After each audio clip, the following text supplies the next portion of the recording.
Bismillahirrahmanirrahim. Dear students, today we are studying our next lecture about the internal structure of root. आज हम अपना अगला lecture पढ़ने जा रहे हैं रूट की अंदरूनी साख के बारे में। इससे पहले आपने रूट के बारे में थोड़ा सा स्केच पढ़ा था कि रूट की टाइप्स कितनी होती हैं और उसकी बनावट किस तरह की होती है। पहले आपने एक्सटर्नल स्ट्रक्चर के बारे में पढ़ा था, आज आप इंटरनल स्ट्रक्चर के बारे में पढ़ने जा रहे हैं। एक्सटर्नल स्ट्रक्चर में बेटा आपने प्राइमरी रूट पढ़ा, सेकेंडरी रूट, टर्शरी रूट और इसके अलावा टेप रूट का कंसेप्ट और रूट की कैप, इसका कंसेप्ट आपने पढ़ा था। रीजन ऑफ इलॉन्गेशन और रीजन ऑफ मैच्योरेशन वगैरह और मेरिस्टेमेटिक टिश्यूज के बारे में आपने पढ़ा था। ये हमारा उस वक्त तक था जब हम एक्सटर्नल स्ट्रक्चर की बात कर रहे थे। आज हम पढ़ने जा रहे हैं अपना internal structure of root. Root का इंटरनल स्ट्रक्चर क्या है, हमारी जड़ अंदरूनी तौर पर किस चीज़ की बनी होती है, इसमें कौन कौन से हिस्से होते हैं, ये हमारा आज का लेक्चर है। Internal structure of root, root की अंदरूनी साख। आज का लेक्चर पढ़ने के बाद you will be able to learn, आप ये लेक्चर कंप्लीट करने के बाद ये बातें सीखने के काबिल हो जाएंगे कि एपिडर्मिस क्या चीज़ है, कॉर्टेक्स क्या है, एंडोडर्मिस क्या है, वास्कुलर बंडल्स क्या होते हैं और इन सब के फंक्शंस और इनकी लोकेशन के ये कहाँ कहाँ वाक़ होते हैं जड़ के अंदर। आइए सबसे पहले हम स्टार्ट करते हैं एपिडर्मिस। एपिडर्मिस क्या है? एपिडर्मिस, सबसे पहले हमें टर्म को समझना चाहिए बेटा। एपी मीन्स होता है आउटर और डर्मिस मीन्स होता है स्किन, यानी जड़ की जो एक्सटर्नल जो लेयर है, जो बैरूनी तह है बाहर वाली, उसको हम एपिडर्मिस बोलते हैं। ठीक है, समझ आ गई आप सबको? और आइए इसको डिफाइन करते हैं। Outer most layer, outer most सबसे बाहर वाली, आउटर मोस्ट का मतलब क्या है बेटा? सबसे बाहर वाली ऑफ थिन वॉल्ड सेल्स, पतली जो सेल्स की तह है उसकी बनी होती है और ये आउटर मोस्ट लेयर होती है, इसे एपिडर्मिस बोलते हैं। आइए डायग्राम में देखते हैं यहाँ पर कि कौन सी बनेगी एपिडर्मिस। देखिए ये आउटर मोस्ट है, सबसे बाहर वाली है, ये जो ऊपर वाली है इसको एपिडर्मिस बोलेंगे। अब आइए आगे बढ़ते हैं। यहाँ पर कंसेप्ट दिया हमने रूट हेयर्स का। रूट हेयर्स क्या होते हैं? रूट कहते हैं जड़ को, हेयर कहते हैं बालों को। इससे पहले रूट हेयर्स का कंसेप्ट आप पिछले लेक्चर में पढ़ चुके हैं। रूट हेयर्स क्या होते हैं? ये आपको यहाँ पर एपिडर्मिस के ऊपर धागे की तरह स्ट्रक्चर्स नजर आ रहे हैं। ये बेटा रूट हेयर्स हैं, बालों की तरह ये स्ट्रक्चर्स हैं। ये देखिए ये रूट हेयर्स। रूट हेयर्स कैसे होते हैं? यूनिसेलुलर होते हैं और आउट ग्रोथ होते हैं एपिडर्मिस की। आउट ग्रोथ का मतलब ये है, यानी एपिडर्मिस से बाहर निकले होते हैं। आउट ग्रोथ का मतलब ये है एपिडर्मिस से निकले हुए होते हैं। ये यूनिसेलुलर होते हैं। यूनि का मतलब क्या है? सिंगल, और सेलुलर का मतलब होता है सेल्ड कंटेनिंग, यानी कितने सेल्ड कंटेनिंग?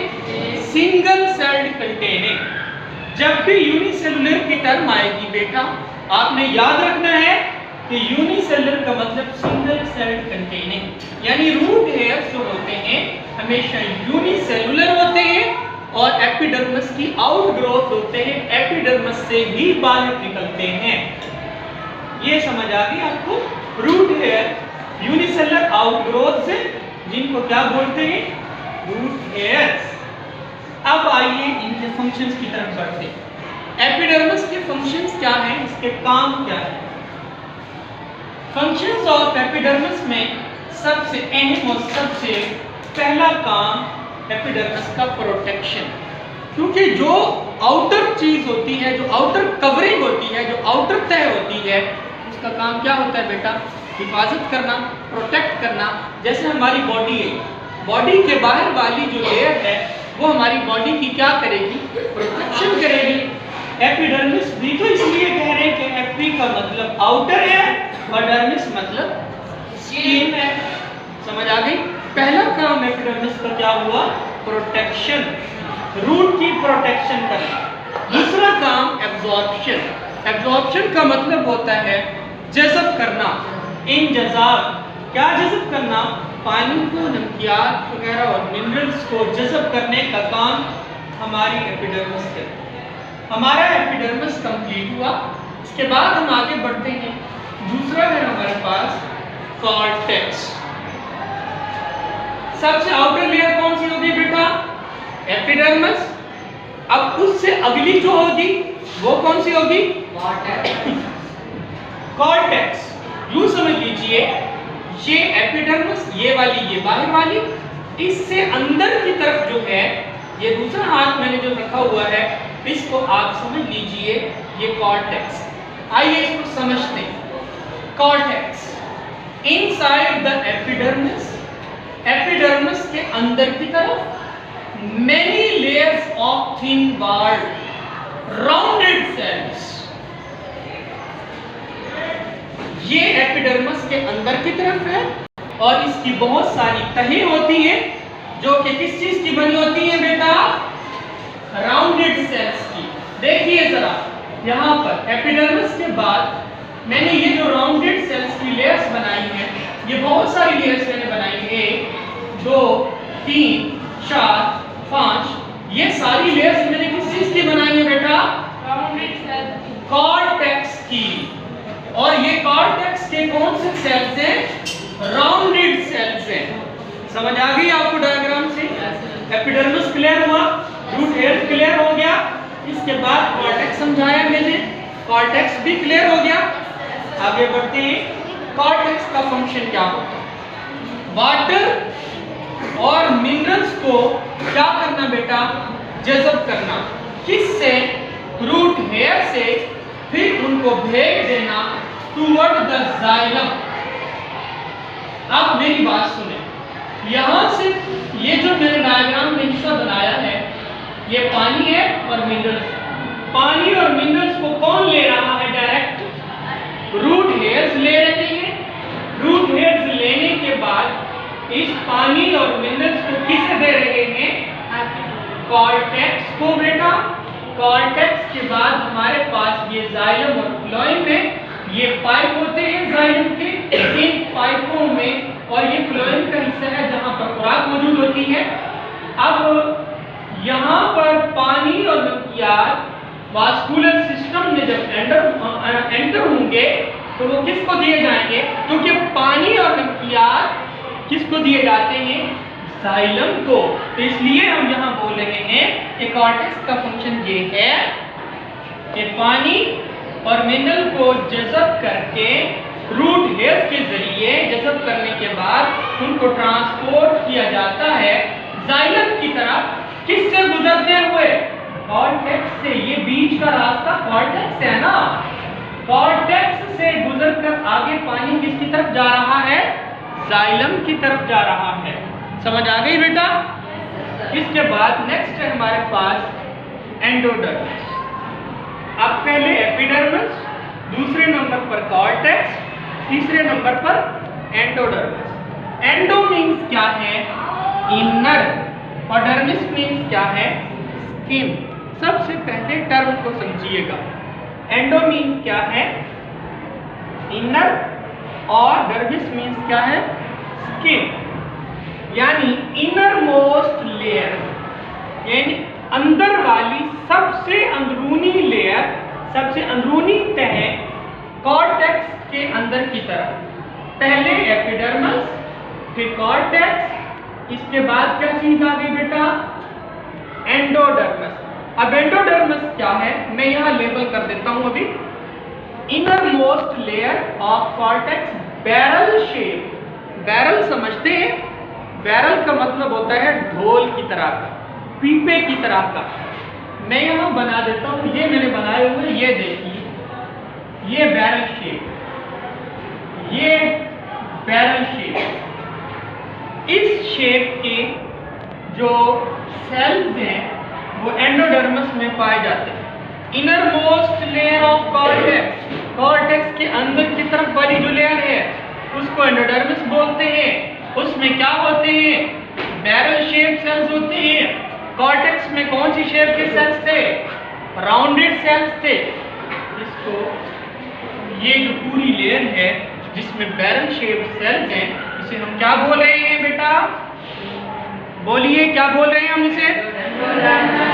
एंडोडर्मिस। इसके बाद है हमारे फंक्शंस। एंडोडर्मिस के फंक्शंस क्या होते हैं? काम क्या होते हैं एंडोडर्मिस के? सबसे पहला काम, मूवमेंट ऑफ वाटर, पानी की हरकत को कंट्रोल करना एंडोडर्मिस का काम है। अब कैसे कंट्रोल करेंगे? यहाँ तक पानी पहुँच आया तो यहाँ तक पानी पहुँचने के बाद आगे ये आपके बैरल शेप सेल्स हैं। ये बैरल शेप सेल्स आपको पता है, ये वाले जो बने हुए बैरल शेप, ये बैरल शेप सेल्स किस में पाए जाते हैं?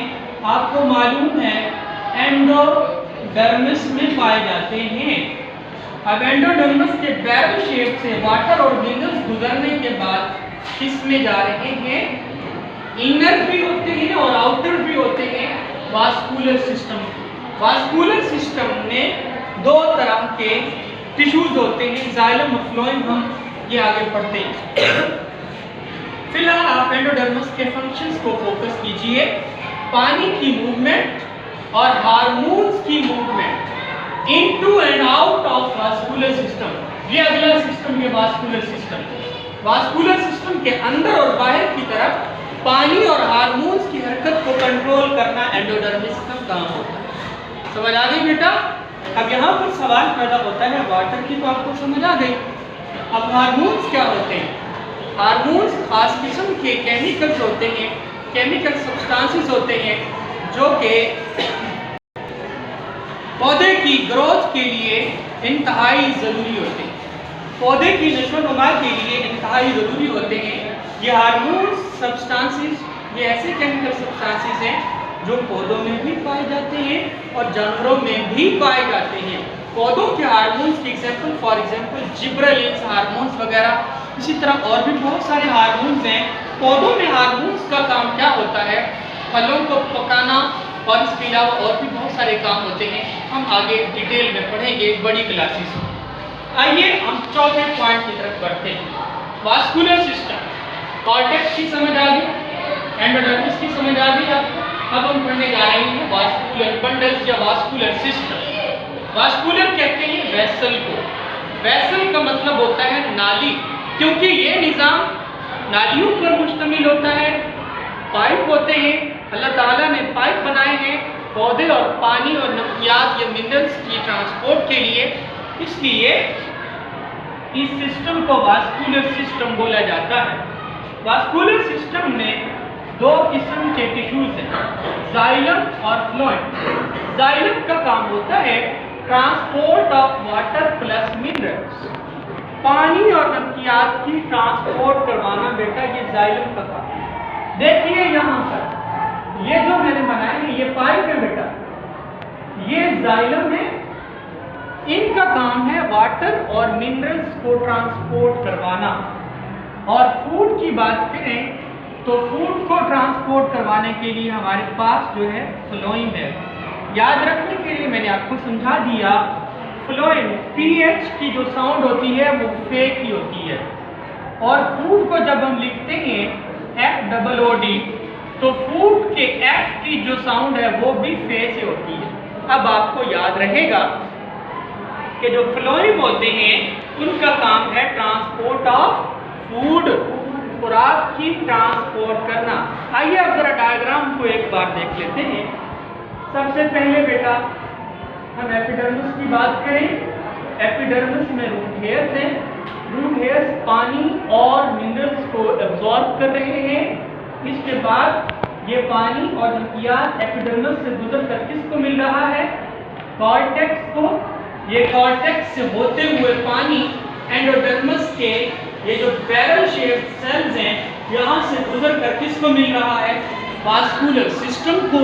वास्कुलर सिस्टम में दो तरह के टिश्यूज हैं, कौन कौन से?